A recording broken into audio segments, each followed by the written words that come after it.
I'm sure you'll enjoy the ciders as much as we will and as much as we do. I'm Dean Landy, owner at St. Vrain Cidery. We are up in Longmont, Colorado. We have 36 Colorado cider on tap and a couple of meads. And 12 of them are ours, and then everything else, like I said, is from Colorado. So this was a great opportunity for us to work with another fellow cidery in Colorado and kind of just showcase both of our ciders for everybody to try out. This is the first time, so we've got a good crowd, good participation, and I think it went off really well for not knowing how things were going to go, and with all the conditions we have right now. So thank everybody for joining us.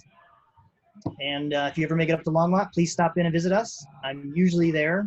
I pop in all the time because I just live a short distance down the road. We have a food truck, so you're more than welcome to sit down and have if not our cider, a cider from Colorado, as well as some food. And yeah, that's about it. Cool. Hi, everybody. My name is Ian Capps. I'm the head cider maker at Stem Ciders.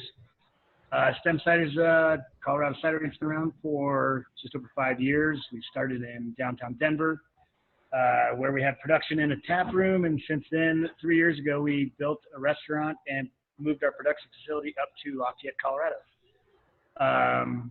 Yeah, we're happy to be here with Dean and St. Vrain, and one of our favorite local cideries, and can't wait to start tasting these ciders, start talking about them. Yeah. Awesome.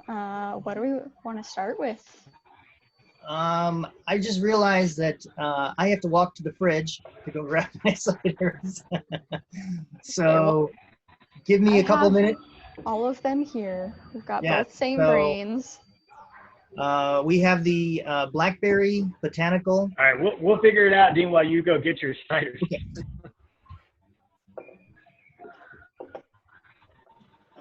And we got both from Stem. Yeah, let's go over the ciders we're tasting for St. Vrain. Like Dean said, we've got Blackberry Botanical, which is blackberry cider. It's a off-dry cider, so there's a little residual sugar, and it's got a bevy of botanicals in it. It's like a blackberry pie. Second one from St. Vrain, Guava. Pink Guava is a straight-up apple cider with guava puree, fermented dry. So you don't get any sugar. You really just get the guava and the apple. Also amazing. From us, we have Salted Cucumber. Pretty much self-explanatory. It is a dry apple cider with cucumber juice and hops and salt. Kind of a weird, funny story how that thing came about, but it's I mean, it's a popular mover. People like it. It's definitely tastes like cucumbers. I know cucumbers can be kind of divisive, but yeah, it's a good one. Second one from us is Lavender. Lavender cider is pretty self-explanatory as well. It's an off-dry cider, so it's going to have a little residual sweetness from the apple juice, and then we just infuse it with dried lavender flower that's actually local lavender. So yeah, that's what we're tasting. I don't know what we want to start with, Jordan. What's the plan? Looks like you poured something out, Dean. Did you do the blackberry?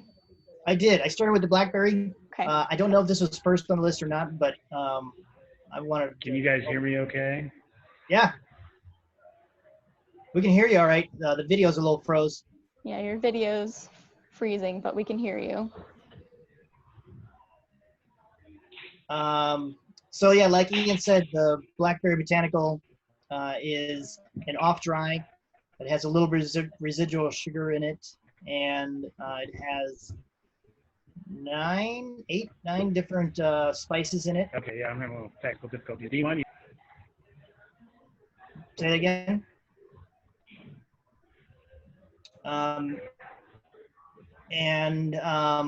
It was kind of one of those things where it wasn't a first idea. It was, we kind of just stumbled across it. We wanted to do a blackberry cider, and we originally did an infusion with some English style gins that were already through the distillation. So we got those, and we would just do a dry apple with the spent botanicals.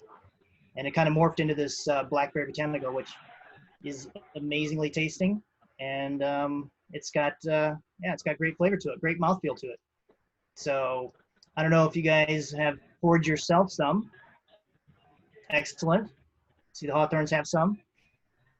See, oh, nice. There's a can. Okay. Sweet. Thank you. So yeah, if you haven't had it before, it's a great taste. I mean, if you just take a smell of it right away, you can tell you can definitely smell the different herbs and spices that are in it. It's very, it's got a little bit of lavender, some coriander, some juniper, and Ian can probably talk a little bit more on exactly the process that we went through when we make this, because it is like I said, it's got a bunch of different spices in it, and we're just working at it as we go through. So.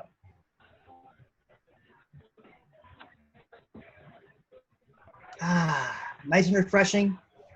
Great color. Great taste. Yeah, I definitely can. Can you guys? Is this better? Can you guys hear me? Yep. We got you now.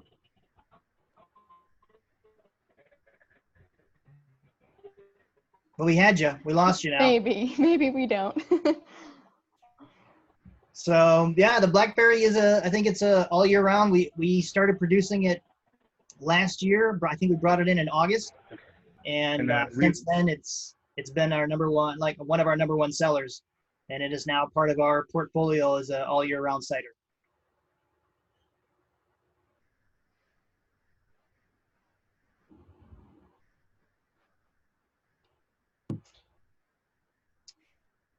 And throughout So this, there, Ian.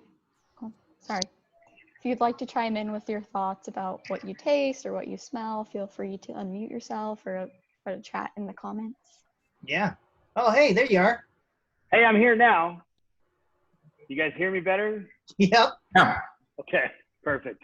All right. So you're supposed to sip this like wine, like very slowly, or what's the best way? I you think can chug it if you want. Yeah, I think it's a preference. Some people, on a hot day, it's very refreshing. It is 6.9 ABV, so unlike a wine, which you're going to have 13 or 12, 13, 14%, it is pretty easily to put down. So yeah, you can drink it like a wine, or you can slam it back. Mine usually goes pretty quick, so I don't really drink it like a wine. On really hot days after mowing the lawn, I put mine on ice. Oh, there you go. Nice.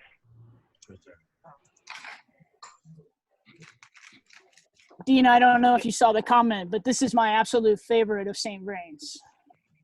Is it? Yeah. Well, we'll have to work on that so we can get a couple other ones to be your favorite too. Thank you, though. I love it too, and it, like I said, it definitely reflects in our sales because it is one of our top sellers. So, thank you very much. I appreciate it. So if you guys can hear me now, I can talk towards the spice bill, the botanical bill. You want to? Yeah. You want? Yeah. So mostly juniper, heavy on the juniper. Some green cardamom pods. So cardamom is a pretty unique thing to put in the cider. I don't know any other cider's got cardamom in it. It's got a little bit of black pepper. It's got a little bit of lavender. It's got a pretty sizable amount of juniper, and then coriander. So coriander, cardamom, and juniper are really the big, strong botanical notes, and then smaller is the black pepper, the lavender, and then there's one more. Orange peel? Oh, orange peel. Orange peel. Yeah. There you go, Dean. Yeah, orange peel. So that makes up the botanical side of the cider.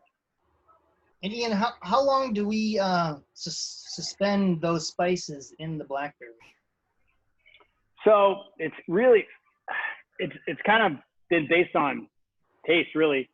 Dean, you brought me the first batch that you guys made, and then I've just kind of been comparing batch to batch, but on average, those botanicals get infused in about 3 days, 4 days, something like that. And what we really do is we put the blackberry in the cider and filter it, and then we drop all the spices into like big hot bags. So they just kind of sit and like make like a botanical tea out of the cider. Well, it's delicious. It is, yeah. Cheers, guys. So Dean, how did this cider come about? So, as I was saying, we wanted to do a blackberry, but we wanted to do something different than just having a blackberry cider. And there was a local distillery in town called Anvil that did an English style gin. And every once in a while, we would get their spent botanicals. Their list of botanicals, I think, was around 17 to 18 different spices and herbs they would put in it.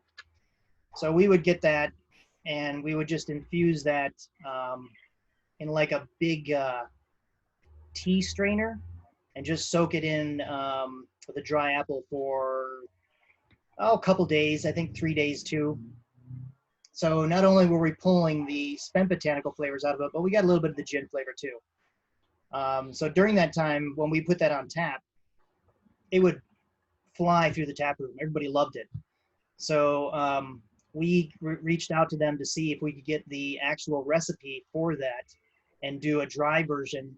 And so we originally just started doing a dry apple with just the botanicals, a dry version of those botanicals. And during that time, as I said, we wanted to do a blackberry. So we started messing around. Dan started messing around with the botanicals, and we kind of narrowed it down because some of them weren't really coming through and some were a little bit stronger. So we cut it back. And at that point, we put a bunch of different blackberry tasters out in the tap room, different flavors. And this one happened to be the #1 choice of the customers. And so we made a bunch of small batches. And then last year, I want to say August, Ian, is when we first made it. Maybe it was July. Yeah, it was somewhere around there, just July or August. Yeah, it was summer, yeah. Yeah. So when we started canning it, or when we started canning our products, we wanted to add that to our portfolio. And that's when I approached Ian about making larger batches of it. And now we're doing 60-barrel batches, and it can't keep up with it. Yeah. So Cool. Well, all right. Any other questions about Blackberry Botanical from anybody? I haven't looked at the comments. I feel bad. I'm keeping track of them, so you don't have to worry. Okay. This is the first time you've tasted the blackberry. Wow, I hope you like it.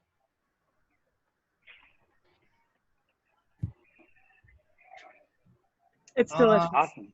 Very tasty. Thank you. Very complex flavors. It's really good. So Ian, what are you going to break out first? What's next? Well, let's see. We can stay. You know what? Let's steer away from the botanical side and pop open the salted cucumber. This is, like I said, a bit of a divisive kind of cider because there are people out there. I find it similar with cilantro. I love cilantro, but there are people that just won't eat cilantro. They don't even want to touch it. I have found that cucumber is similar to that. Some people love it. They want it in everything. Some people can't stand it, don't want it in anything. But there's a fair amount of cucumber in this cider. I can talk about the process first. What we do is we make a dry hop cider. So we'll ferment our apple cider completely dry, and then we will add Citra and Cascade hops, which kind of gives it like kind of a floral brightness. And after that, they'll sit with the hops. The cider will sit with the hops probably about 4 days. And then we will add cucumber juice. We buy cucumber juice from the Real Dill Pickle Company, which is a pickle company in downtown Denver, run by a couple great guys. It's a great company. They started making pickles probably 4 years ago, maybe 5 years ago. And with their leftover juice from the pickles, they were just making this Bloody Mary mix. And their Bloody Mary mix is now like the base of their business. They're kind of a Bloody Mary mix company with a pickle problem, is what they call themselves. But they get fresh cucumbers, and they have a crazy awesome juicer. So we get these fresh juiced cucumbers, and it comes in, guys, I'm telling you, it looks like Incredible Hulk green. This thing, it is like dark green. And the first time I made this cider, I looked at that dark green juice, and I'm like, this is going to be a green cider. It's going to be green, like green. Nobody wants a green cider. It's going to be gross. It was a little intimidating, but the cucumber juice is so strong, we only have to use a little tiny bit. So the green kind of like fades out because, I don't know, in like a 1,000-gallon batch, we'll use like 20 gallons of cucumber juice because it's extremely strong. But we kind of sat down with the Real Dill guys, I don't know, probably 3 years ago, over 3 years, 3.5 years ago.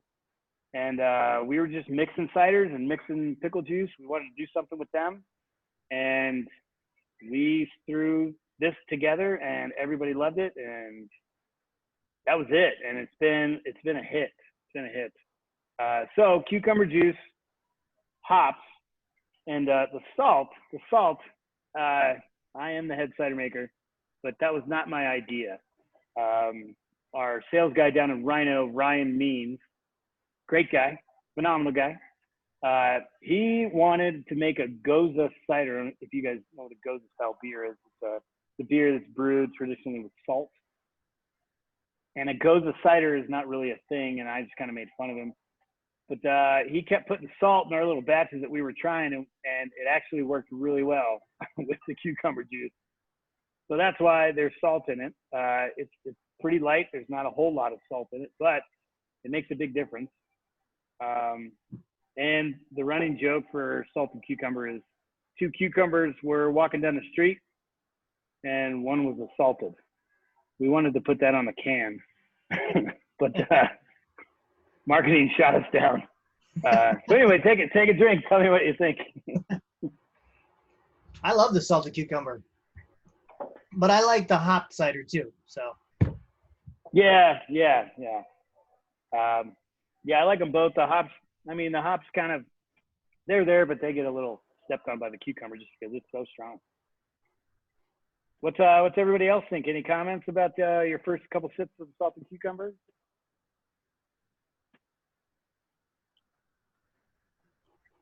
I'm gonna go pop my can. I'll be right back. Yeah, do that. It's very cucumber. It is, yeah. Yep. Comments say it's really salty. It is. It's salty. It's delicious. It's very summery. It's a very summer drink. I mean, it's a mowing your lawn kind of drink. Ooh, I like this a lot. Great. I like this a lot. Yeah. Well, you can put yourself in the okay with cucumber column because there's 2 columns. I'm a fan of ginger ale, and it kind of has a ginger ale kind of vibe to it. So I Nice. like Yeah. Awesome. Yeah. I do remember when you first started kegging it, It's like weird. It's like good weird. The first Yeah. keg that I got was very green. Yeah. Yeah. Yeah. So the whole filtration process of this cider was a challenge, a learning experience. Turns out I wasn't filtering enough. At the end of the day, when the cider's done, we filter it. And when I find out that I wasn't filtering it enough, so there was small cucumber particulate just getting pumped into kegs. And so what would happen, and Dean, you're not the only one that had this wonderful experience, was because a keg pulls from the bottom, so it's got a stem that goes all the way down to the bottom of the keg. So it'll settle out, and when you first tap it, it was just like sludge. I mean, I got pictures sent to my email of like a glass of salted cucumber that looked like a green smoothie. And I was like, what in the world is happening? So we have since refined our filtration process, which actually added like a day to the production, which was kind of troublesome, but we figured it out. We now know how to not send kegs and cans out with chunky cucumbers. But yeah, we heard about it. Yeah, Dean, you weren't the only one. It happened everywhere. And you know, to be honest though, it didn't change. There was nothing wrong with the flavor. Oh, no. It tasted great. It was Great. still nice and clean, Yeah. but it just looked like a smoothie. Yeah. This would be good paired with hamburgers from the grill. Yes. Oh, there you go. Yeah, for sure. Yeah, so I'm looking at the comments and it looks like everybody's in the thumbs up cucumber column. So that's good. That's good. I've talked to people that say I drank a half a can of that and I burped it all day and I'll never touch it again. Like, fair enough. That's fine. So got a lot of flavor. Glad everybody likes it. Yes, Real Deal Bloody Mary mix is legit. It is amazing. It's the best. And those guys are great. I'm glad they're doing great. Yeah. I love their Bloody Mary mix. Yeah. And it's I love the salted cucumber. So good job on that. Thanks, Dean. Thank Ryan Means next time you see him. Because it would just be cucumber if it wasn't for him.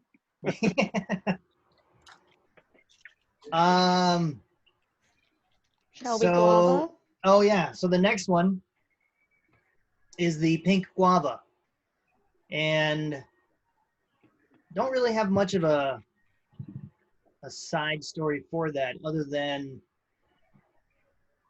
we wanted something very summery because the first ones that we did were a dry, and the pink guava is a dry cider, no residual sugar, but when you first open it, when you first smell it, it smells very sweet, and that's because of the guava puree that we put in it. But again, it's a dry cider. There's no residual sugar in it. Not pink. What's that? It's not pink. It isn't. That is because of the filtration process. It starts out with a pink hue, and then it goes away. Yes, that's exactly what happens. And again, you know, our ciders, the yeast that we use takes a little bit longer to get to dry, meaning there's a period of time that the yeast has to eat all the sugar in the apple juice to get it down to a dry where there's no sugar left in it. Yeah, that's right. So it takes a little bit longer, and then when we add the guava, has a little bit of sugar in it, and that kind of, I think the yeast then again take care of that issue as well. So this in the summertime is a great cider. I guess maybe I love this one. I love all of them. I think we have a great lineup. But again, this one I think is just one of those that you can drink all day, every day in the summertime, especially when it's hot out. It's very refreshing. And it's just very tropical. To me, it just brings me back to like a tropical island because it's just such a It's not super fruity, but it smells sweet, but finishes dry, which is nice, with a little bit of tartness to it.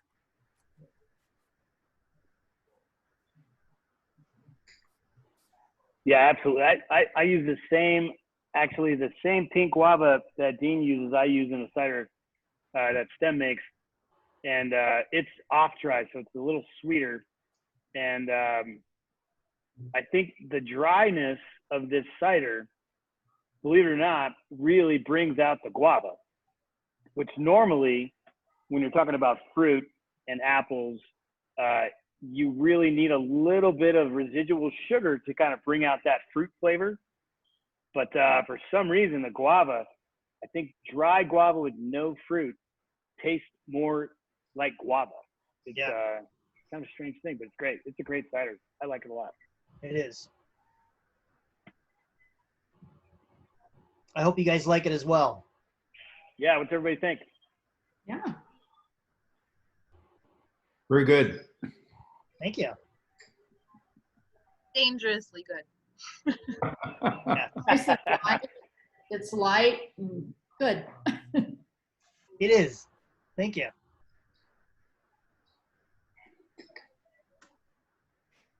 Yeah, the finish is nice and tart. It's a good finish, for sure. Yeah. And I don't know if you guys had it before or had any of these ciders before. We just broke out our new labels about a month ago. So everything you're having right now is a new mark. Oh, yeah. Brand Y'all see these sexy cans? Look at those sexy cans. Cans are awesome. It's like your shirt. Yes. I like your shirt. Apple Apple's use in time. Yep. Oh, There you go. That's it. Making ciders easy. That's all you need to do. Jordan, I didn't see your shirt.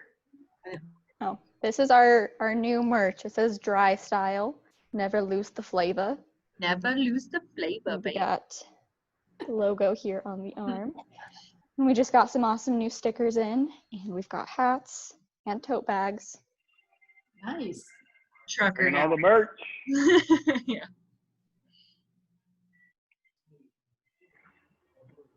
I'm trying to figure out which of these three And to the drink. cozy. Right. Oh, there you go. Yeah. New Got the koozies. koozie. All right, should we bring it home with the lavender? Yeah, you guys ready for the lavender, as Yeah. I like to call it? The vendor. Lavender. I love the can, man. Oh man, that is all Jade. Jade is our graphic designer, and she is an ace. Yes, she designed that whole can, and it is amazing.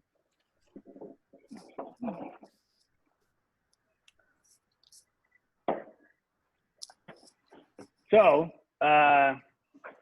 lavender. So this cider's been around at Stem for quite a while. I think we made this for the first time, maybe like 4.5 years ago. But it was a dry cider. It was dry and it's just infused with lavender. And the dryness really kind of like accentuated the lavender. And I mean, I don't know about you guys, but really heavy lavender kind of like screams like grandma's soap to me. So like a dry cider with no sugar and all lavender was like soapy. Like it was soapy. But even when it was soapy, 4.5 years ago, people liked it. People loved it. So we had made a few batches, put it in the tap room down in Denver, and it was funny. Like we were kind of like everybody that worked at Denver, kind of like, it's okay. But there were people that were just like, you know what? You got to bring the lavender back. Yeah, exactly. I love the lavender. I've been drinking it all summer. Like people loved the lavender. So we had to get to a point where we liked the cider as well. So it took a lot of revisions, and we worked on it a lot. And I think one of the keys was it needed to have a little bit of sugar, needed to be a little off dry, and then like dial the lavender back a little bit. I mean, I think I probably made like 5 to 6 kind of batches from the original to where we're at now. And yeah, about I think last year we finally got around to a blend, a cider that we all liked. And the lavender like posse was still like beating at the door. So finally we were like, all right, cool. You know what? We like this lavender. Let's put this out. And we put it out, and everybody was happy. But I mean, sometimes that's how things work. Like, it's product development process, and now it's like gangbusters. We love it, and it's very, very simple. I mean, it's a very simple process. It's a very easy process. We get an off-dry cider with a little bit of residual apple juice sugar, and we just basically circulate the cider through dried lavender flower. And yeah, we all love it now. So a lot of batches that we didn't like in this cider, but yeah, we got it down. Did you say that this was local Colorado lavender too? Yeah, it's local lavender. Nice. I say that I use that tone of voice because I didn't know that until we put out the can.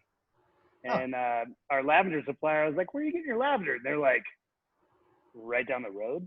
I was like, oh, really? That's awesome.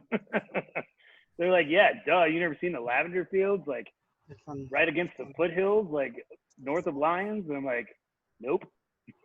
They're like, well, that's where we get it all. Yeah, so it's good to know. Yeah. What's everybody think? If anybody's getting my great aunt's soap, don't tell me.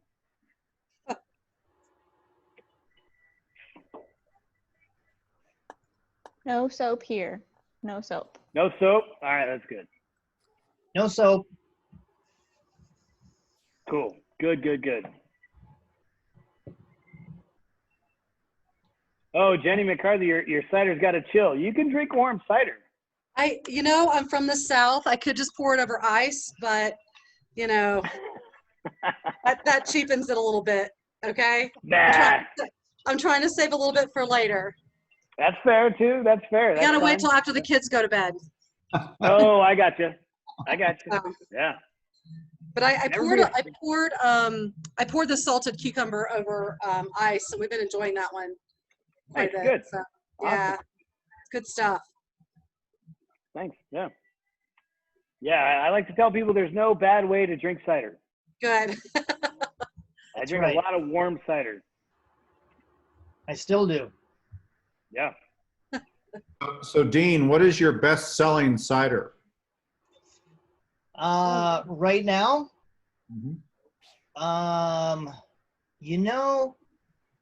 pink guava has been creeping up right now. The blackberry, because it's an off dry, I think appeals to more people. A lot of people that say they like dry, I don't think they really know what dry is. So when they say they like dry, I think they're actually saying they like off dry. So right now it's a pink guava, which is a dry cider, but it smells so sweet when you first smell it that I think it kind of tricks your head a little bit and thinking that it's going to be a little bit sweeter. So right now it's probably of our cores, I should say, pink guava, blackberry, and ginger kills it too. Now our seasonal, our Balaton cherry is doing really well as well. And I wish I would have had that. I just didn't think we'd have enough of that to do this summer 4-pack series. So next year we have a surprise. I'm not going to tell you what it is, but we're working on a surprise for that. Watermelon. I don't know. I don't know about watermelon. Watermelon with salt. Watermelon with salt. Oh, there you go. Salted watermelon. There you go. That Ah. sounds good. Apple. Hey, Dean, I was wondering, there might be folks here that don't know the difference between the star 1 and the 4-star going from, dry to sweet. Maybe you should tell us about that. Yeah. So if you come into our tap room, and I think most cans of cider, a lot of them, I'm not sure. Some cans have a scale on there that shows you what dry compared to off dry is, or sweetness levels.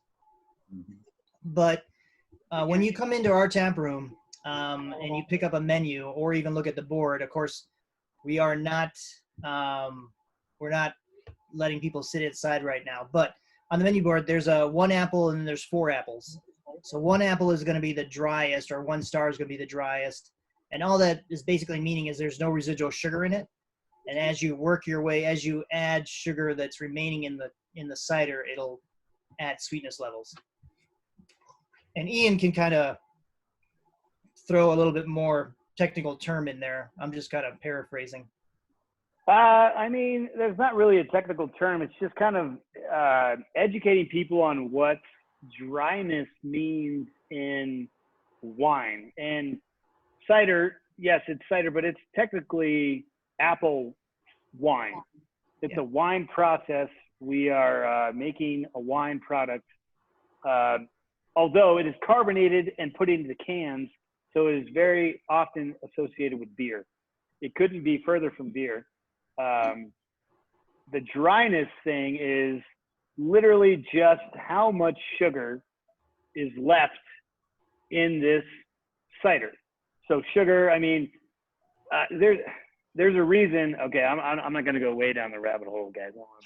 But there's a reason that doctors don't tell parents to give their kids apple juice, because apple juice is just sugar and acid, and it'll kill your kid's teeth. It's not good for them.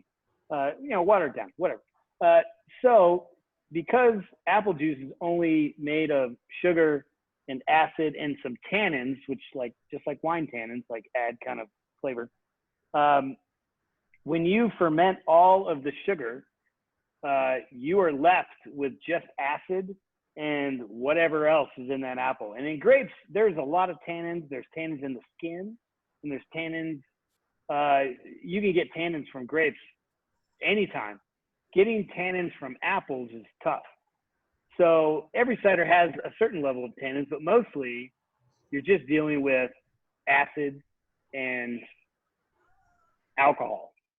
So a dry cider, like Guava, like Real Dry, like Salted Cucumber, it's a dry cider. Dry cider has 0 sugar. Therefore, the flavor components are kind of limited. But it's refreshing, just like a dry wine. But if you want to taste an apple, in my opinion, you need a little sugar. Because the sugar really brings out that apple flavor. Because I know they don't seem that sweet, but when you're biting into a Honey Crisp apple, man, that's a lot of sugar. That's a sweet bite. And when you get rid of all that sugar, you're kind of left with a pretty astringent, acid-forward cider or drink. So that's it's just kind of it's a flavor component that we manipulate and play with. In some ciders, they're great dry. Some ciders, they're great with a little sugar. Some ciders are great with a bunch of sugar. Just all depends. Yeah. We were curious, do you guys use different types of apples for different ciders, or do you just have one kind of go-to apple that you use for a lot of different flavors? So the apples that Dean uses, I'll let Dean speak to his apples. He uses a lot more local apples than I actually do. But the apples that Stem uses, they come from the Pacific Northwest. So the amount of cider that we produce, it's unrealistic to really get Colorado fruit to produce that amount of cider. Colorado is not an apple state. It is a state that's high desert. We have mountains. It's dry, it's arid. Those are not beneficial growing conditions for apples. Apple regions consist of the Pacific Northwest, upper Minnesota, Michigan, and the Northeast, Maine, New Hampshire. That's where apples will grow. Apples won't really grow in Colorado. They will. You got to put a lot of work into it, and you're going to have a great crop one year, and then the next 3 years you're going to have next to nothing. So it's just it's not wet enough, and we always have, as you got, if anybody that lives in Colorado knows, we have a late spring freeze, and apple trees are early blossoming trees. They blossom early. You know, it drops down to like 28 degrees at the end of April, and bam, they're gone. So it's tough to grow apples here. So we ship juice in from the Pacific Northwest. But St. Vrain, they buy a lot more local apples. I'll let Dean talk about that. Yeah, we when we do our small batches, we try to use as much Colorado-based apples as we can. But in the big picture, again, as Ian said, Colorado doesn't have a very good apple crop. So a lot of the orchards supplement apples bring in to make juice and stuff too. So we try in our dry apple base that we have on tap in the tap room, we try to use a Colorado based apple.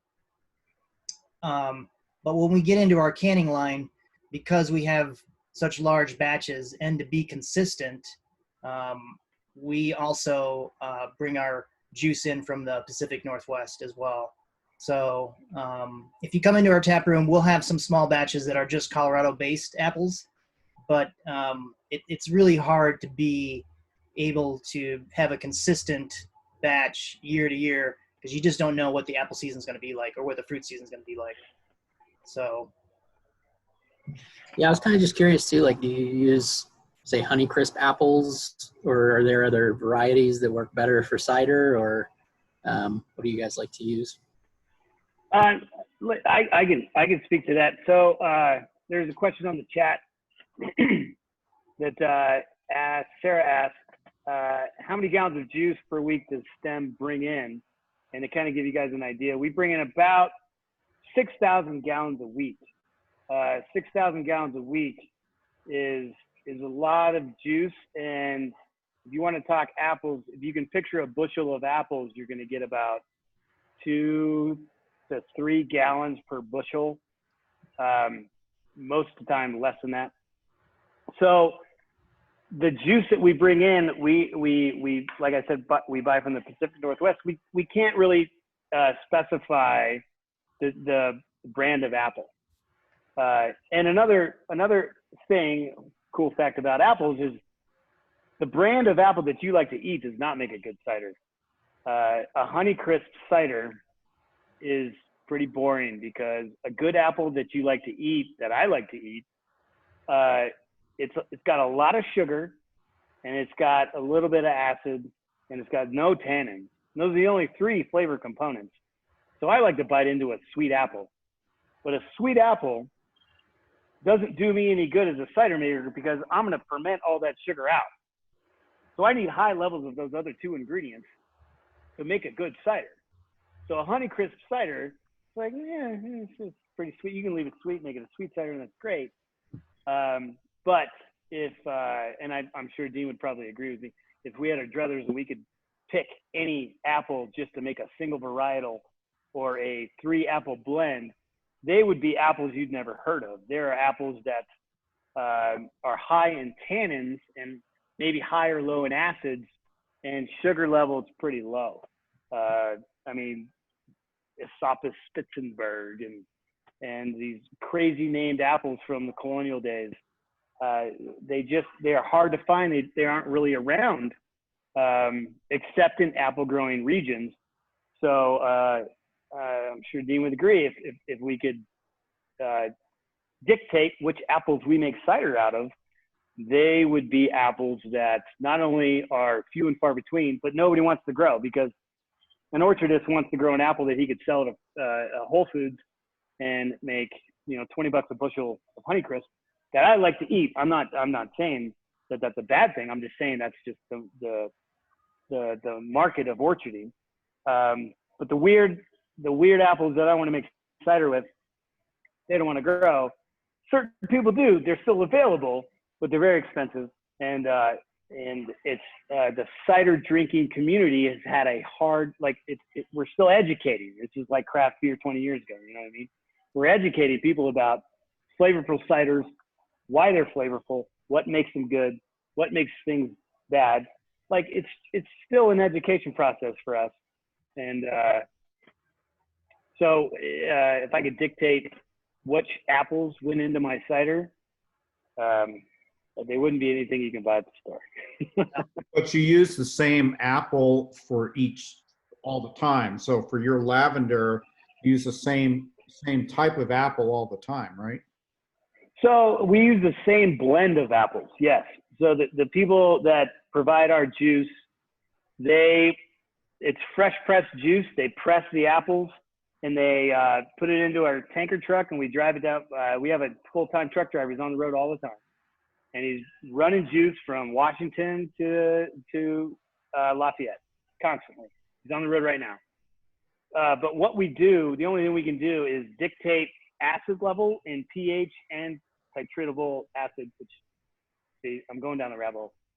We can tell them how much acid and how much sugar we want in our juice. And they will change apple varietals to meet our specs. We'll give them specs and they will hit that. But depending on the season, depending on the harvest of last year, they need to change the varietal of apple to hit our numbers. Does that affect the flavor? Not really, because we're left with sugar and acid. What really would change the flavor is tannins. And all of these apples are apples you can buy in the store. They're Fuji's, they're Golden Delicious or Red Delicious. They're all the apples you know, and they don't have a lot of tannins to begin with. So we're really, if we have a very steady supply of apples that hit our numbers, but the varietals, each batch change week to week. Does that make sense? Yeah, thank you. Okay. Yeah. And a good example is, what Ian and Stem, what they're paying for a gallon of juice. Let's just say it's $2. If you want to get some juice that has high tannins, something that you can't find, something that would be great to make a single varietal or an amazing cider, you can pay anywhere upward from $5 to $10 a gallon. So it gives you an idea of what you're working with when you're trying to make different ciders. So it just depends on the cider that you want to make and the components that you're looking for and the flavor profile that you're trying to get out of it.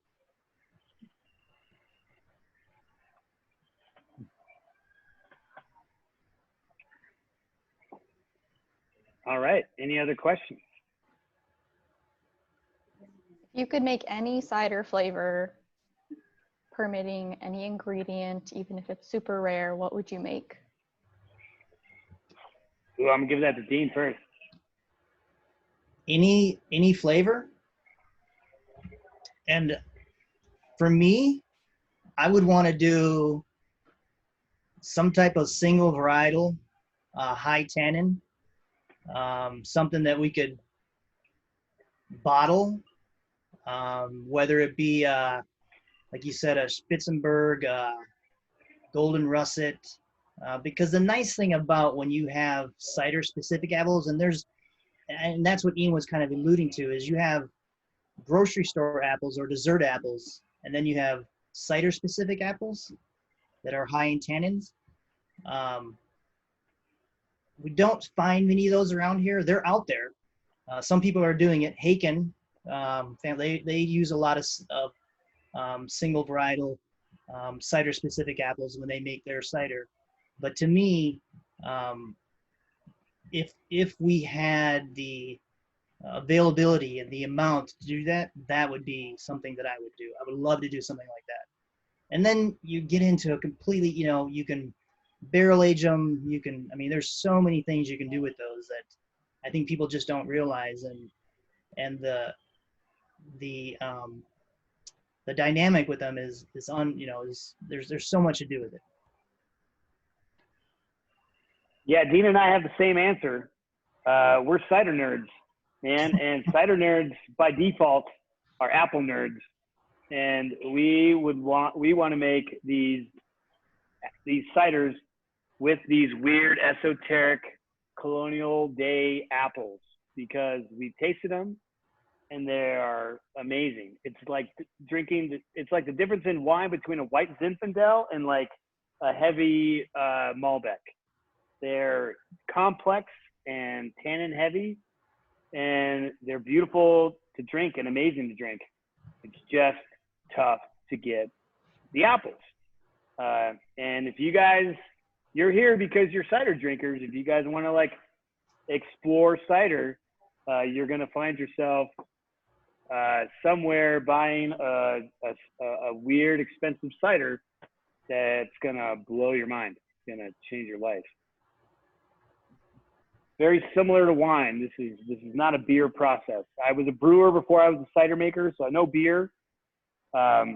This is not a beer process. This is a completely different product that gets associated with beer for good or ill.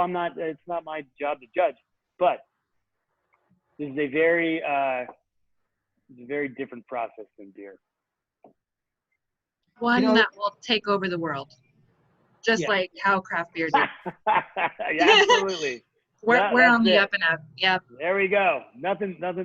Sky's the limit. Absolutely. I do have a question, and I've noticed that out there now, some cider makers are starting to do some of these wine cider hybrids. And obviously we're all in the same category, and we have done some small batch wine cider hybrids, but what do you think of that, Ian? I mean, and you know, the process, and I guess the thing that, again, what I come back to is people say they like dry, but when you get to making a dry style cider, it doesn't really translate to a lot of people's palate. True.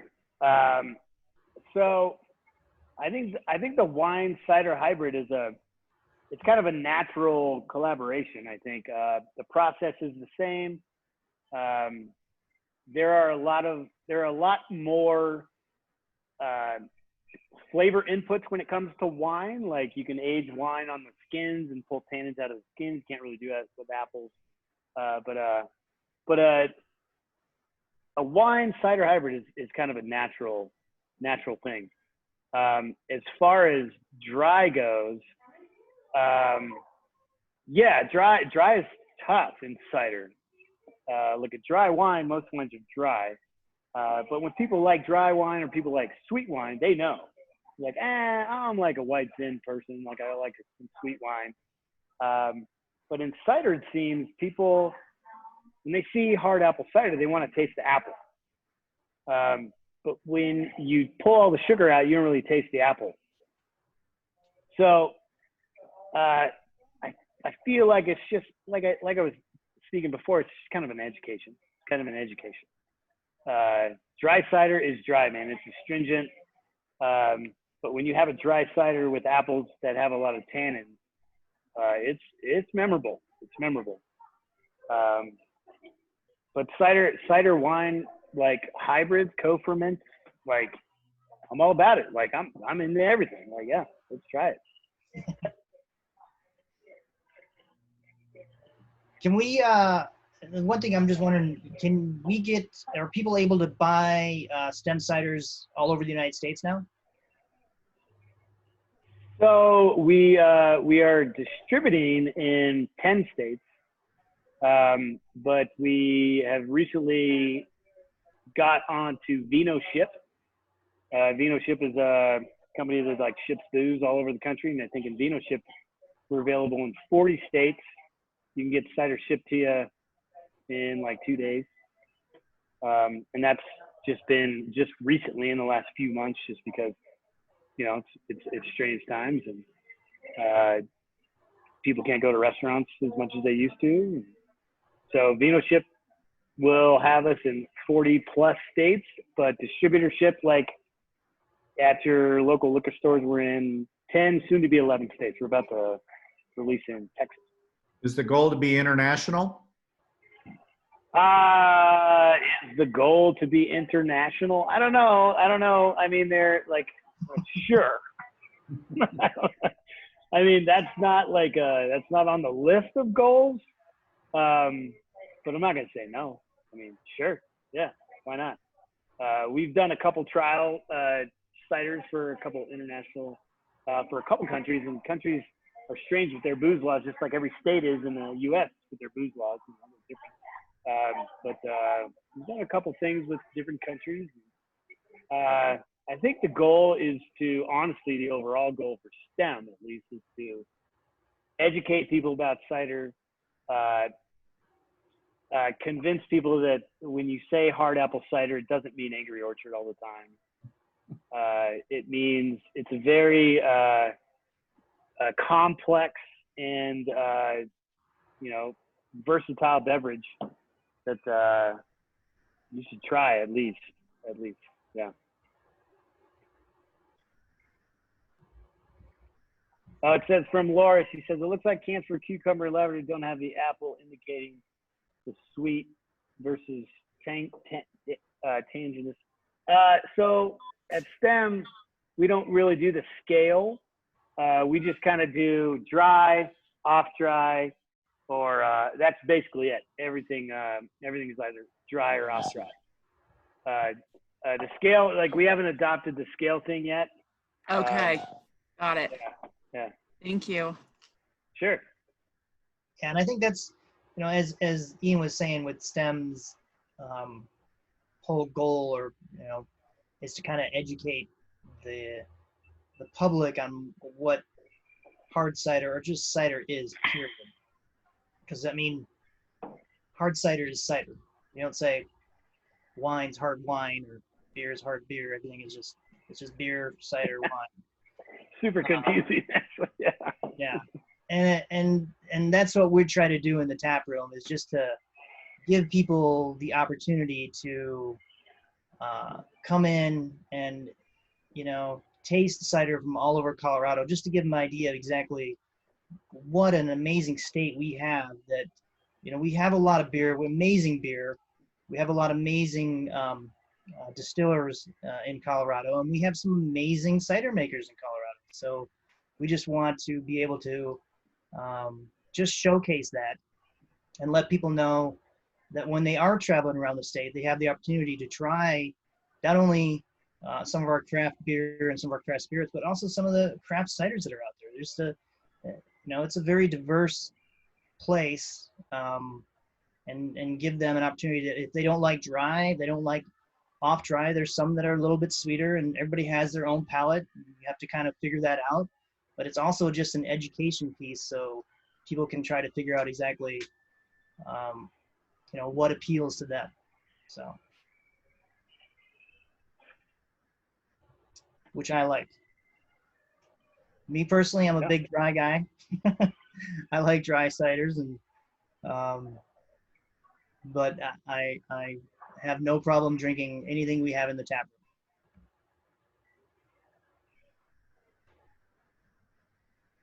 Cool. All right. Anything else? I think we're planning on going to 7, correct, Jordan? Yep, I booked us 3 hours just in case anything Okay. happened. Yeah. Well, so we have plenty of time. All the official stuff is over. Like, bring the weird questions now. Hit us, guys. What do you guys got? If we go past 7, we're going to be rolling out. Yeah, alcohol. All right. Again. Hey, do you have any other? I know you guys do banjo. Do you have any other barrel-aged ciders that you're gonna release on the level of a banjo? Yeah, we do actually. We just released the Woods. The Woods is a barrel-aged cider. Actually, so this is quite relevant. So we did buy some of this fancy apple juice. We bought some of this fancy apple juice from the East Coast from a guy The old curmudgeon of hard cider. Everybody in the country knows him. His name is Steve Wood. He grows cider apples with his 2 middle fingers up in the air to everybody around him because he doesn't care. He doesn't give a shit about whether you want to eat an apple or not. All he cares about is making cider with apples. So Steve Wood is this extremely charming and opinionated old guy who we all love in the cider industry. Great guy. He's a great guy. He is a great guy. So we bought some of his juice a while back, and we fermented it, and half of it we fermented dry and just put in kegs, and the other half I fermented and put in barrels. Just let it barrel age and let it sit. And, we pulled that out of barrels just last month, and then we put it in cans. I have to tell you, it was an extremely expensive cider to make. So it's in 2 packs. You can buy 2 cans for the low price of I don't know what. But it is a cider I am extremely proud of and happy to have the opportunity to actually even work with this juice. But the Woods is out. The Woods is out it's definitely in Colorado. If you really want to you can absolutely get it at our tap room and up in Lafayette at Acreage at our restaurant facility. It's oh, look who's got one. Dean's got one. It looks like that. And we called it the Woods because the guy's name is Steve Wood, and it's sat in barrels which are made of wood. So, it's just a lightning bolt of inspiration. And we should just call it the Woods. Yeah, so that's what we did. A great cider, phenomenal. Super proud of it. If you want to talk barrel-aged ciders, that's one of my favorites. Yeah. What about you, Dean? We do have a couple of barrel-aged cider that we're going to be releasing soon. We just did small batches. We don't have near the capacity to do the quantity that Ian is able to make, but we will have some barrels of barrel-aged cider, and we got our barrels from, so the first ones we got from Vapor. We got a barrel from Spirit Hound, and then these last 2 we did Long Tucky, who is right next to us, a distillery, did a beer schnapps, and so we took their barrel, and we also have a spiced rum barrel that we are aging some just dry apple in. And the dry apple blend is a little bit more unique to kind of talk to Story and Bo. We used a tote to make our dry apple blend. We used a tote of all Colorado wine sap, which is a specific type of apple. And then the other 2 totes we blended with that were just conventional apples. So we put that in the barrels, and we'll see what that tastes like in a couple of months. It's got a carbonate on that. So, but it'll be a very small batch, maybe a barrel or 2.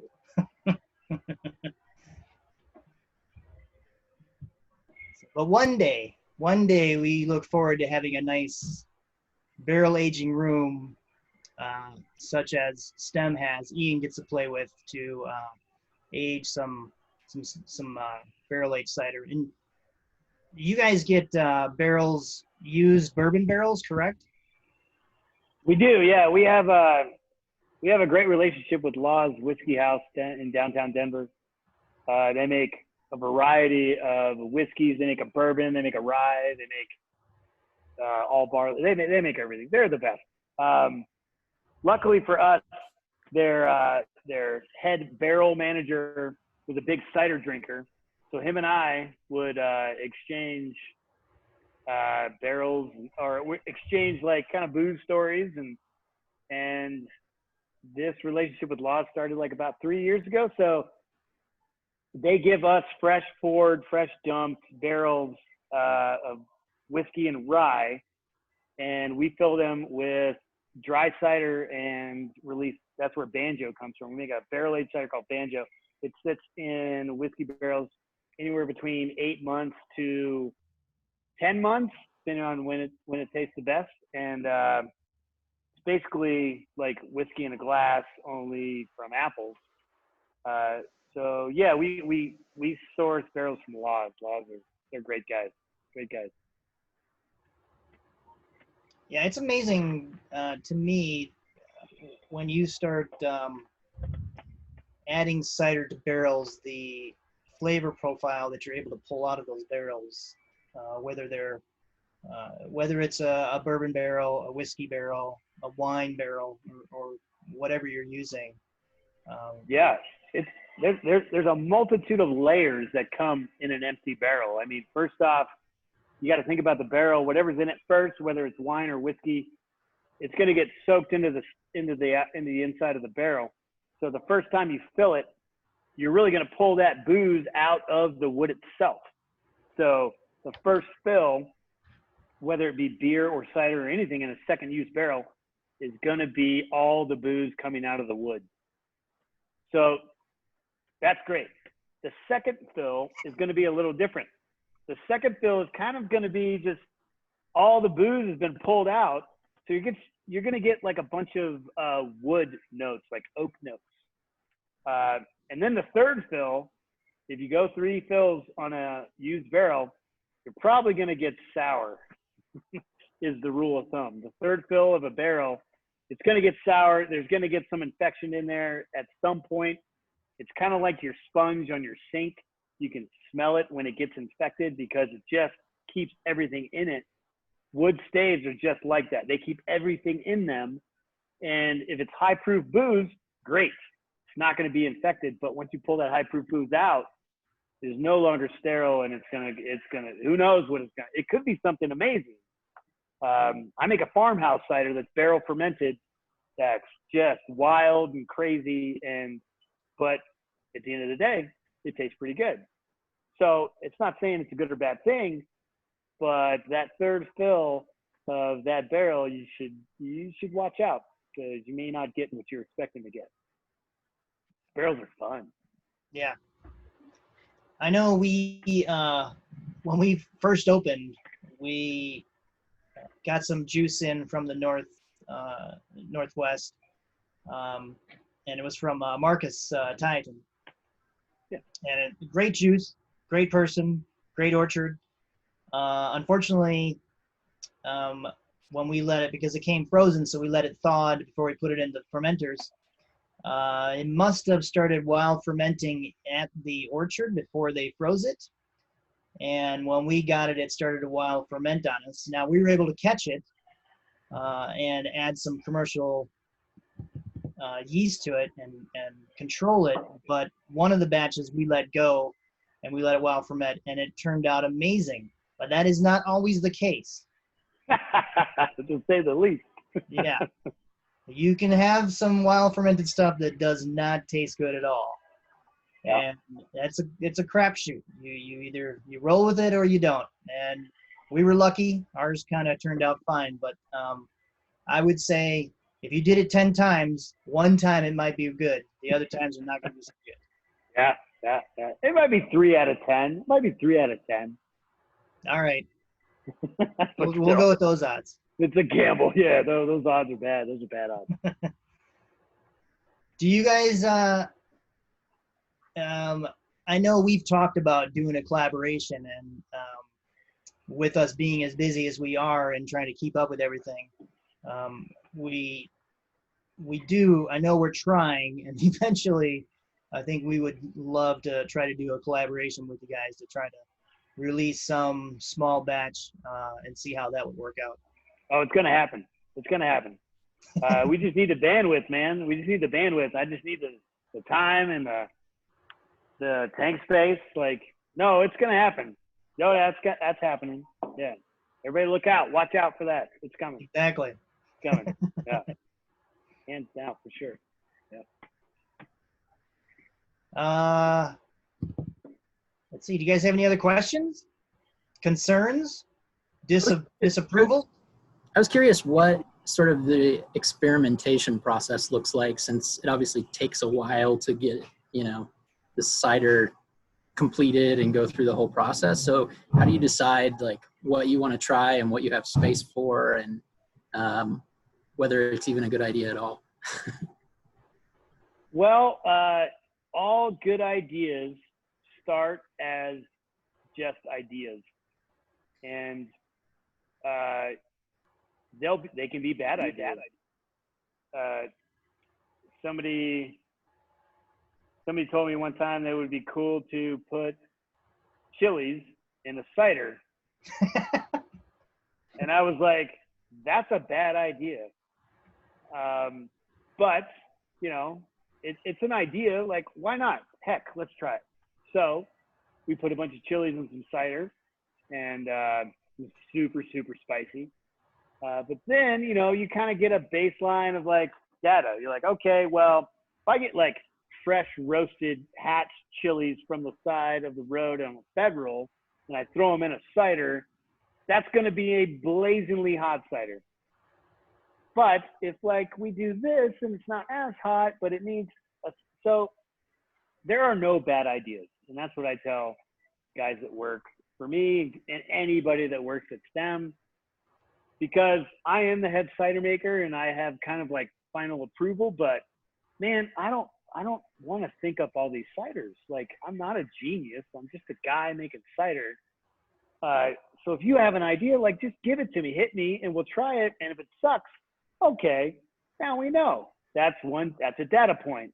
If it's great, well, cool, good on you. Let's roll with that. Let's try this and try this and try this. So I would say there's no bad ideas, but the product development process, oh man, it's a process with a capital P.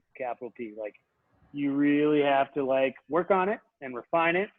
And when somebody says, why don't you throw this in there? You can't be like, that's a terrible idea, get out of my face. You got to be like, okay, let's do it. Throw it in there and maybe it'll be great. I mean, you know, just there are no bad ideas in my head. In my mind, in my world, there are no bad ideas. So if you guys got ideas. With that, has there ever been an amazing idea that everybody was like, yes, let's do it, and you made it and it turned out to be not awesome? You know what? So somebody earlier in the chat mentioned a peach cider. I grew up on the Western Slope. I love peaches. I know peaches. And I try, and everybody, yeah, of course, that's a no-brainer. Peach cider, let's do it. And every time I tried to make a peach cider, something with the fermentation, when you take the sugars out of a peach, you have very little left, and I couldn't make it right. I couldn't make it taste good. Everybody was like this is not great. I mean, it's okay, but it's not great. So I got so irritated last year. We have a relationship with an organic farm in Hotchkiss that we get some ingredients for the restaurant with. And these are just two young kids, and they bought this farm in Hotchkiss, and they're just doing everything organically, and it's great. It's a beautiful thing. They have peach trees, and they would come and drop vegetables off. So I started talking to them. I was like, hey, Dana, like, I want the like overripe peaches. I want the peaches that are so soft you can't sell them, because when they're soft, you pull them off the tree and you take them to the farmer's market. And by the time they're at the farmer's market, you either eat them that day or the next day they're mush. So I told him, I was like, dude, I will drive out there and I will pick the last harvest of your peaches, and I'm going to put it in the cider. I'm going to make that damn cider taste like peach. I'm doing it. I said, I don't care when. I know it's a day. It's a day. It is not a week when these peaches hit peak tree ripeness. It's not a week. It's a day. And I was like, I don't care. Call me. I'll be on the road. And he did. It was a Wednesday. He's like, yo, you got to get here by tomorrow. So I did. Drove out there, stayed at my in-laws' house in Junction, drove to Hotchkiss. And that morning we picked peaches for 3 hours. I filled my entire SUV with peaches, drove them back here, pureed them the next day, dumped it like, I don't know, 300 pounds of peaches into 200 gallons of cider. And Well, that's cider was economical. amazing. Oh, no, it's not. That's the opposite of economical. But that Those cider, peaches were amazing. oh my gosh, that cider was off the charts. Tasting, it tasted like a fresh peach. But so that was my my fix for the peach cider that I could never make, and it drove me crazy. I'm gonna do it every year. I don't care. Dana's gonna call me. I'm gonna drive out there and get peaches, but you got to come to the tap room or the acreage to get it because just I can't make a lot. But The Achilles. I like peaches. You'll get it. Yeah, I'm gonna do it. It's fun. That's the first one that comes to mind. But we could talk for Dean, hours is there about anything pale that cider. you tried that started off as a good idea that didn't end up as great for St. Vrain?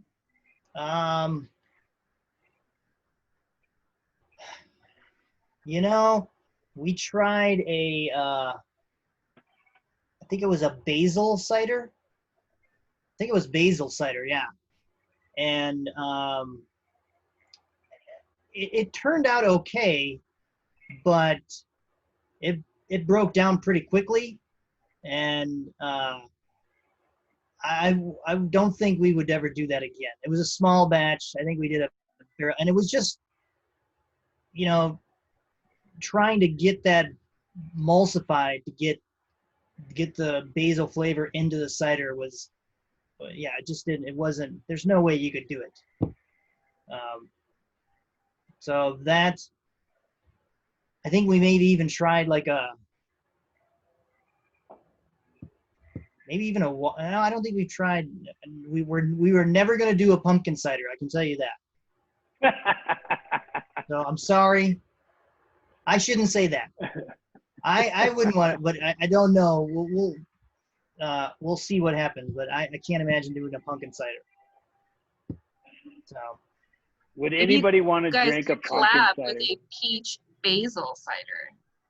Whoa! Boo! There you go. No bad ideas. No bad ideas.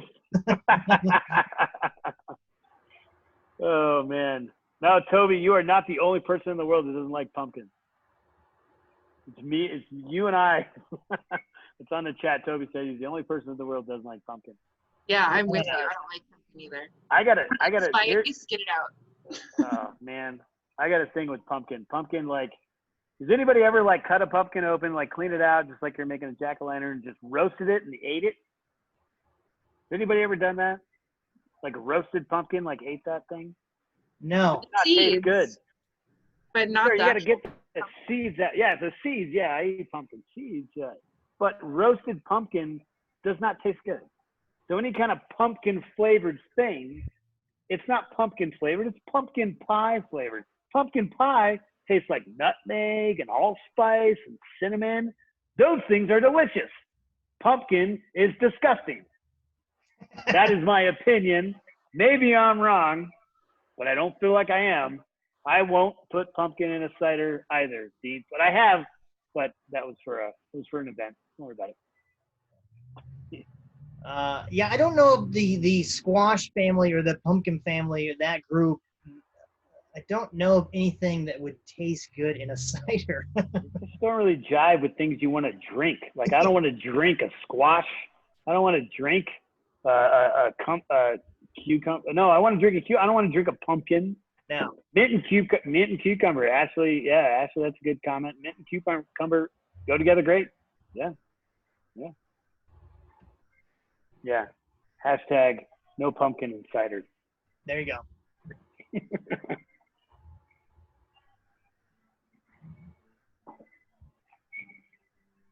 All right. Anything else, guys?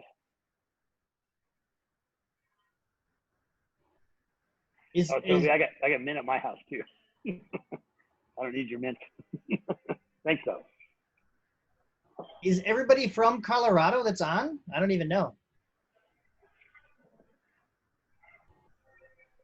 Okay. Yes. Nice. Thanks. Colorado Pratt.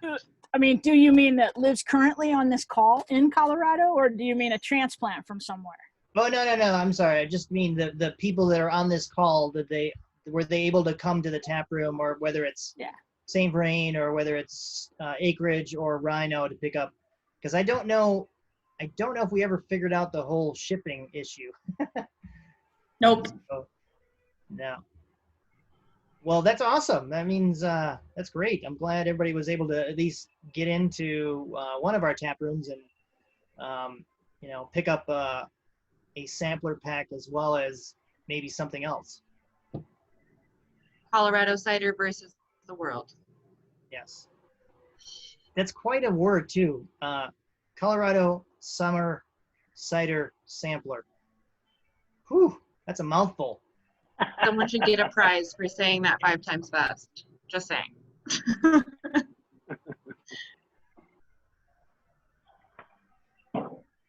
Well, I don't have much else to say. I mean, I could definitely sit here all night and continue to consume cider since I do have the woods.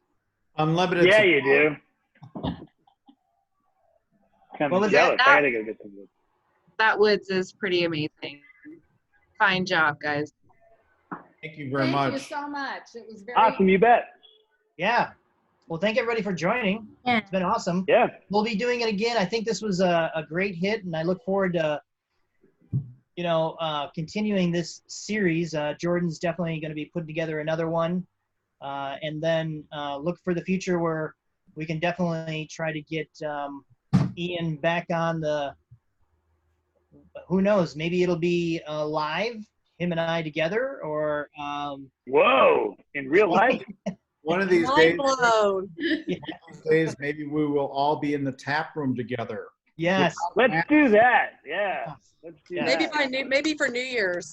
Yeah, really. Maybe. We'll see about that. I look forward Yeah.